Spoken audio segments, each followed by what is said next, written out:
वास हो गया और महाराजा परीक्षित का जो मुकुट था उसमें भी स्वर्ण लगा हुआ था। और 5वां स्थान मुख से निकलते ही कली जो है महाराजा परीक्षित के मुकुट पे जाकर के विराजमान हो गया।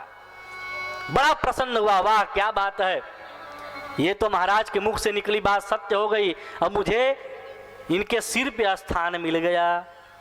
अब ज्यों ही कली जो है महाराज परीक्षित के सिर पे सवार हुआ, आरूढ़ हुआ, उनकी मति जो थी भ्रष्ट होने लगी। वहां से अपने घोड़े को घुमा करके गौ को और बैल को जल पिला करके वहां से जब आगे बढ़ते हैं, महाराजा परीक्षित को बड़ी जोरों से प्यास लगी थी। जल पान करने के लिए उन्होंने देखा कि बड़ा सुंदर एक कुटी बनी हुई है, कुटिया बनी हुई है। महाराज परीक्षित उस कुटिया में प्रवेश करते हैं। जब कुटिया के समीप गए तो वहां समीक ऋषि का आश्रम था। उस आश्रम के जब पास जाते हैं तो ऋषि जो थे समाधि में लगे हुए थे, आंख बंद करके, सायंकाल का समय है, ऋषि अपने समाधि में लीन थे। और जब वहां पे महाराज परीक्षित पहुंचे तो देखे कि ऋषि महर्षि अपने समाधि में हैं, तो उनको ये हुआ कि लग रहा है कि हमको देख करके ये बाबा ढोंग कर रहा है। जैसे होता है ना कि जब घर में बहुत ज़्यादा मेहमान आते हैं, बहुत लोग ऐसा करते हैं कि और उस दिन पूजा ज़्यादा करेंगे।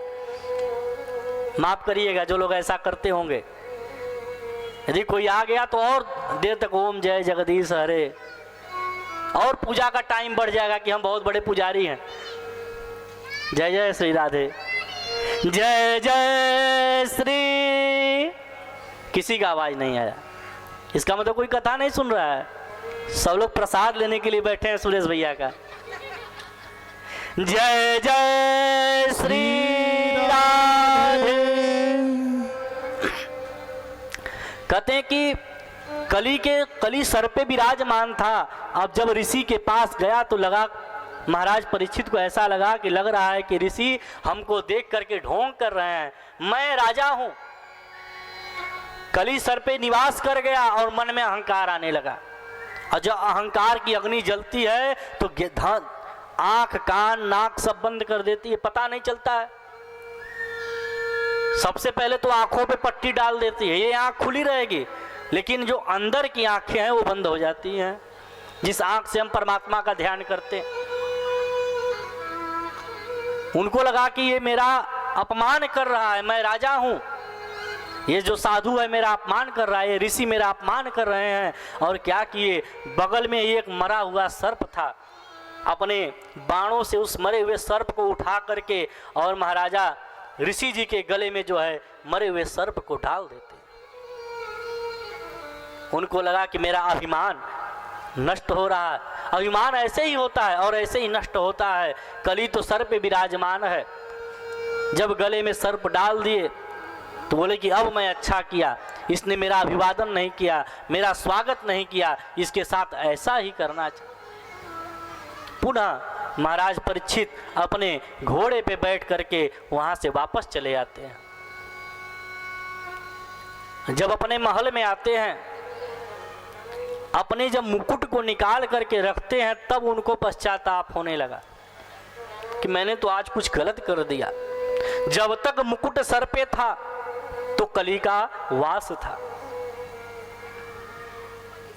इधर क्या हुआ, इधर श्रृंगी ऋषि जो है स्नान कर रहे थे।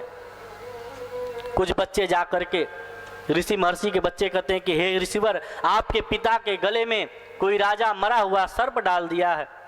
अब इस बात को सुन करके बड़ा क्रोधित होते हैं और गंडकी नदी में स्नान कर रहे थे। गंडकी नदी में स्नान कर रहे थे।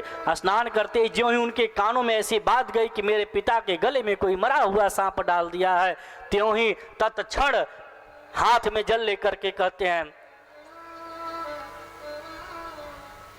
आज से 7वें दिन जो भी मेरे पिता के गले में मरा हुआ सांप डाला होगा, लांगतो इति मर्यादा तक्षको सप्तते हनः। आज के 7वें दिन जिसने भी इस मर्यादा का उल्लंघन किया है, मैं श्राप देता हूं कि आज के 7वें दिन वही सर्प, जो मरा हुआ सर्प मेरे पिता के गले में डाला गया है, वही सर्प उसको 7वें दिन तक्षको आत्नामतः, अर्थात आज के 7वें दिन वही सर्प उसको डस लेगा, उसकी मृत्यु हो जाएगी। ऐसा श्राप लगते ही महाराजा परीक्षित के पूरे शरीर में पसीना होने लगा। अब कहते हैं सूत जी महाराज के, हे शौनकादि ऋषियों, महाराजा परीक्षित के शरीर में पूरा पसीना और अंदर से जो वायु वेग है, ब्लड प्रेशर जिसको कहते हैं, वो जो है हाई होने लगा, धड़कन बढ़ने लगी। उनको लग गया कि हाय, मैंने कोई बहुत बड़ा पाप किया है, मैंने जो ऋषि के गले में मरा हुआ सर्प डाल दिया। इधर जब आते हैं, अपने पिता के गले में मरा हुआ सर्प देखते हैं, तो पिता के गले से सर्प को निकाल करके फेंक करके और पिता को गले से लगा करके रिसीवर रोने लगे। आंखों में अश्रु की धारा बहने लगी। जब समाधि टूटती है ऋषि का, तो पूछते हैं कि हो पुत्र, क्यों रुदन कर रहे हो? ऋषि पुत्र बोले कि पिताजी, आपके गले में कोई अहंकारी मूर्ख राजा आपके गले में मरा हुआ सर्प डाल दिया और मैंने उसको श्राप दे दिया। बोले श्राप दे दिया? तूने किसको श्राप दिया? जब ऋषि ध्यान लगाते हैं तो पता चला कि उनके गले में मरा हुआ सर्प डालने वाला कोई और नहीं, महाराजा परीक्षित ही है। कहते पुत्र, तूने जिसको श्राप दिया है बड़ा अनर्थ कर दिया पुत्र, वो कोई और नहीं, वो तो इस पृथ्वी का, इस धराता का, इस धरातल का राजा है। तूने बड़ा गलती किया, उसको जो है तूने श्राप दे दिया।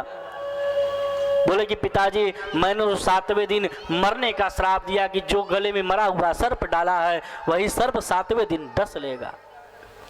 अब तो बड़ा गलानी हुई, बड़ा कष्ट हुआ मन में।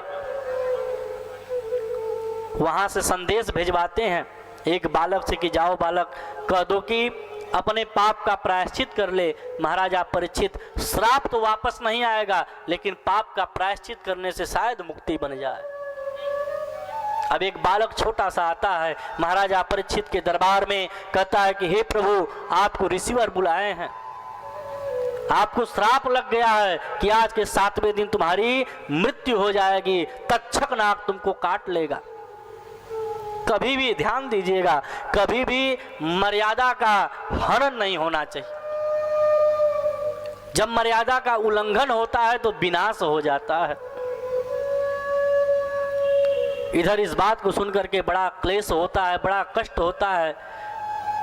महाराज परीक्षित मन में बड़ा पश्चाताप किए कि हाय, मेरे पूर्वज, मेरे वंशज ऋषि महर्षियों का इतना सेवा किया करते थे, मेरे द्वारा तो ये तो बड़ा बहुत घोर पाप हो गया। इसके बाद ऋषि के पास आते हैं, कहते हैं कि हे प्रभु, मैंने तो बड़ा भारी पाप कर दिया, इस पाप का प्रायश्चित क्या है? बोले कि इस पाप का यही प्रायश्चित है कि आप घर परिवार छोड़ करके, राजपाट त्याग करके और जा करके भजन करिए भगवान का आश्रय लीजिए, क्योंकि पाप से बचाने में केवल भगवान ही सक्षम है। ऋषि की बात को सुन करके महाराजा परीक्षित अपने घर परिवार सबको छोड़ करके गंगा नदी के तट पे आकर के अनशन व्रत करने लगे कि जब आज के 7वें दिन मरना ही है तो हम क्यों ना व्रत करें। सूत जी कहते हैं कि जिस समय अनशन व्रत कर रहे थे, अनेक प्रकार के ऋषि महर्षिगण वहां पे एकत्रित होने लगे कि जब राजा ही अनशन व्रत पे बैठ गया है तो हमको भी चलना चाहिए। सारे 88,000 ऋषिगण वहां पे एकत्रित होते हैं गंगा नदी के तट पे। सब लोग वहां एकत्रित होते हैं। भारी सभा लगी हुई थी। महाराज परीक्षित का बहुत सुंदर मंच लगाया गया। मंच पे कुशा का आसन लगा करके महाराजा परीक्षित कहते हैं कि प्रभु, हमसे बहुत बड़ी भूल हो गई जो मैंने ऐसा पाप कर्म किया, क्षमा चाहता हूं। इस प्रकार से बात को श्रवण करके बोले कि इस पाप के प्रायश्चित से बचने के लिए कोई उपाय बता दीजिए प्रभु। सारे ऋषि महर्षिगण एकत्रित थे। बोले कि पाप का प्रायश्चित यही है कि आपको भगवत नाम संकीर्तन, भगवत नाम पूजन और भगवत की कथा श्रवण करनी पड़ेगी। अनेकों अनेक प्रकार की चर्चाएं चल रही थी और उसी के बीच में सुखदेव जी महाराज, जिनका जन्म मैंने कल बताया था, जो व्यास जी के पुत्र हैं, जो भगवत कथा के अनन्य रसिक, श्रोता और वक्ता दोनों हैं, इसी बीच में श्री सुखदेव जी महाराज का आगमन होता है। सुखदेव जी महाराज का जब आगमन हुआ तो सब लोग कहने लगे कि सुखदेव जी महाराज, व्यास नंदन सुखदेव जी महाराज आए हैं, ये भगवत कथा के प्रेमी, श्रोता और वक्ता दोनों हैं, इनके ही द्वारा तुम्हारी मुक्ति बनेगी। क्योंकि इस कथा के द्वारा जैसे धुंधुकारी की मुक्ति बनी, वो तो प्रेत था, वैसे यदि मरने वाला प्राणी भी भगवान की कथा को श्रवण कर रहा है और उसकी मृत्यु 2-4-10 दिन बाद हो जा रही है, तो वो भी वैकुंठ को जाता है। इतनी भागवत जी की महिमा है। महाराजा परीक्षित बोले कि प्रभु जो भी करना होगा मैं करूंगा, मेरे मरने के बाद मेरी कहीं आत्मा न भटके, मैं ऐसे भटकता न रहूं, मेरी मुक्ति बन जाए, और मरना है ही तो क्यों ना मैं भगवान का कथा आस्वादन करके मरूं। तब तक श्री सुखदेव जी महाराज का आगमन होता है। सुखदेव जी महाराज को देख करके सारे ऋषिगण खड़े होकर के सुखदेव जी महाराज को बड़ा सुंदर प्रणाम करते हैं। सभी लोग स्वागत करते हैं कि आइए व्यास नंदन सुखदेव जी महाराज, आपका हम स्वागत करते हैं। त्वदीयं स्वागतं कुरु मे, त्वदीयं स्वागतं